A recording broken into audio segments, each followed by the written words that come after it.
descriptive statistics. Descriptive statistics describes the data. Very easy to understand. Inferential statistics predicts from the data. That's all the difference. Very, very, very clear. Is it not? What is the data? That is called description. With that data, what I am giving you is inference. With inferential statistics, you take the data from samples and generalize about your population. This is what I was telling you. All our exercise only is to find the characteristic of your population, of your process, of your manufacturing process, whether you are making the item correctly as per the requirement, right? In control. Now, descriptive statistics measures frequency. Measure of frequency. You know what is frequency? Yes or no? Yes, number of repetitions. Okay. Now, I will just simply give you a funny question, just for example. I don't know, it may be right or wrong. You are asking me questions, RK is giving you answers, right? Now, 10 times I am giving you answers, say I don't know. And 90 times I am giving you, yes, I know this is answer, right? Now you are asking me a question. Now tell me, what do you expect from me? Whether I will say I don't know or I know this is answer. You will say you know this. Yes, because 90 times I have told you, and 90 frequency is 90 there for the answer I know, I will give the answer. Only 10 times frequency is less, I don't know. Therefore, you expect a value. Therefore, what is the expected value? Yes. Yes, that's all, right? That is the thing. That is how the measure frequency is used. This frequency, if you plot, you will get normal distribution. Count, percent, frequency. These are all for what data we'll be using? Yesterday, you remember yesterday's class? For what data? Interval. Nominal and ordinal data. Oh, nominal. Yes or no? Yes or no? Yes, sir. Very good. Shows how often something occurs. And based on that, just like that, your participant was telling me the answer, you can give the answer. Most of the time, this is what is happening, and this is what is expected to happen. Right? 100 times survived Corona, therefore, this time also you will survive. That is what we say. Use this when you want to show how often a response is given.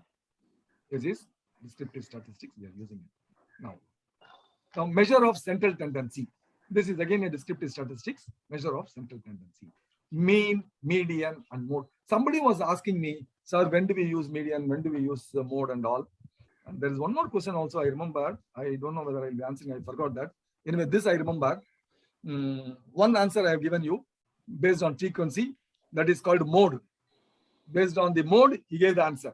Yes or no? Maximum is? Yes. I know, I'll give the answer. Therefore, he uses mode to give it the expected value. Yes or no? Yes or no? Yes, sir. Hello? Yeah, you're audible, sir. I'm audible, but nobody is answering, no? See, you have Because used we couldn't mode follow. in the previous question. My previous question, what measure of central tendency was used? Mode. Yes or no? Yes. Mode was used because 90 is more, so 20 is the same, less, 10 is less. Locates the distribution by various points. Central tendency locates the tendency by various points. Now tell me, what is the central tendency? Use this when you want to show how an average or most indicated response. What is the expected value? The same thing, right? Now tell me, what will be the expected value here?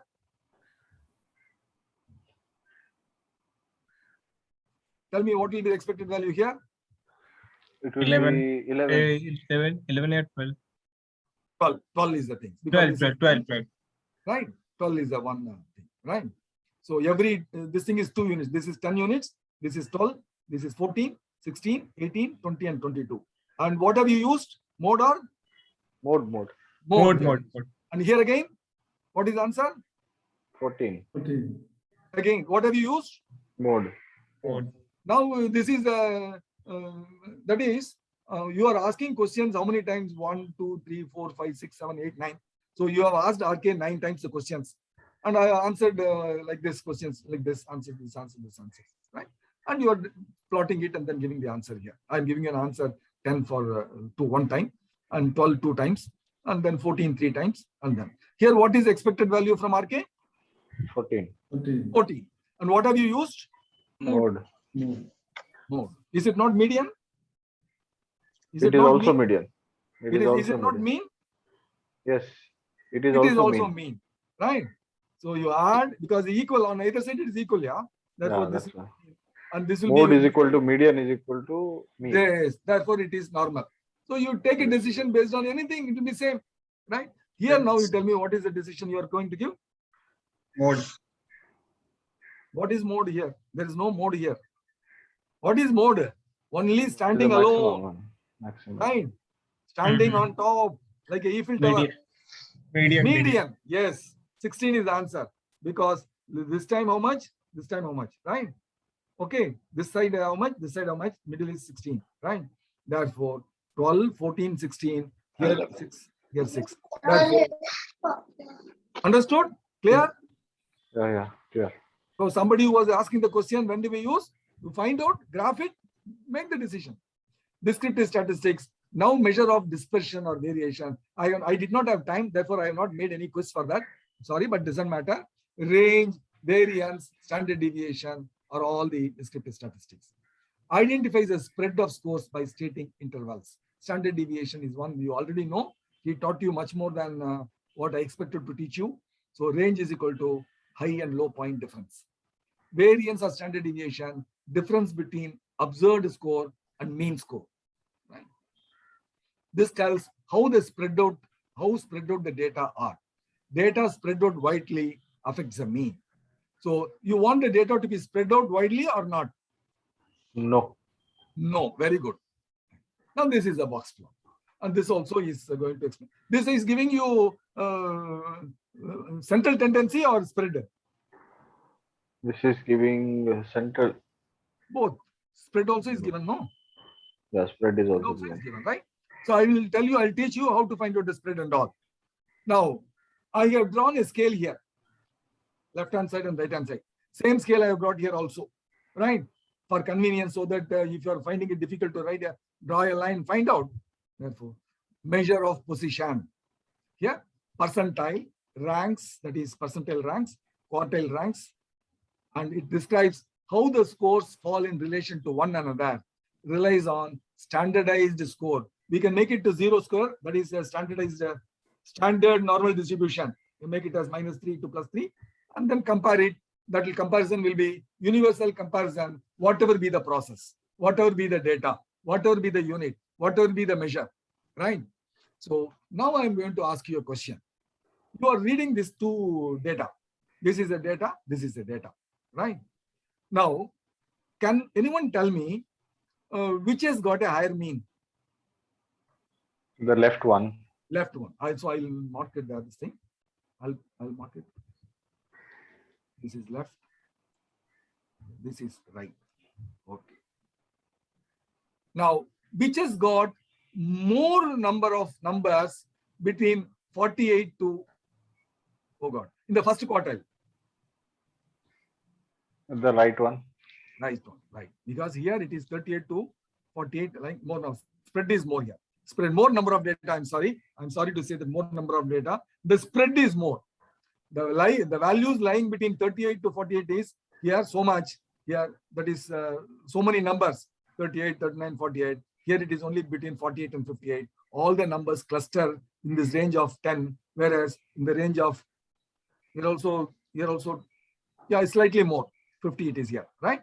So 38 to 50, right? So 25% of the data lie 38 to 50 here. 25% of the data lie from 48 to 58 here. Clear? Okay? Yes. The spread is more here. Understood? Yes. Now we are not bothered about this spread. We are not bothered even about this spread. The spread on either side is here. That is widely spread out data here. The spread is less here. Now here you know that this is median is or mean is 58 to 59.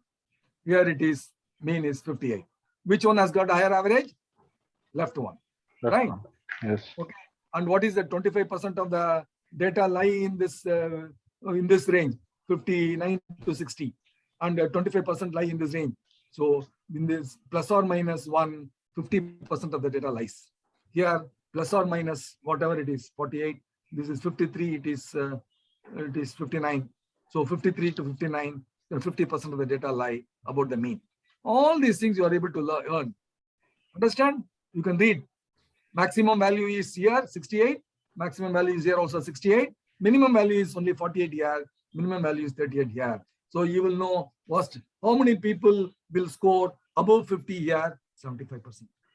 Because 25, 25, 25. How many percentage will score above 58? 50%. How much percentage will score above 59? 25%. Clear? Whatever is the probability you are calculating using normal distribution, you can see it visually using this also. Okay? Clear?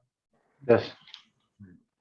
Use this when you need to compare scores to a normalized score. That is standard normal distribution. I'll teach you here. Here, inferential statistics. Descriptive statistics, I told you. Descriptive statistics, you know, how do you get it? Can anyone tell me? You all use Excel sheet, right? Yes. Can I explain right away how to get this descriptive Yes. statistics? Yes. Yes. Okay, what I will do is I'll stop this for a while. Remind me how to. This code. I will. Now what I will do is I'll create a data equal to RAND, rand between this case between say 5 and 15.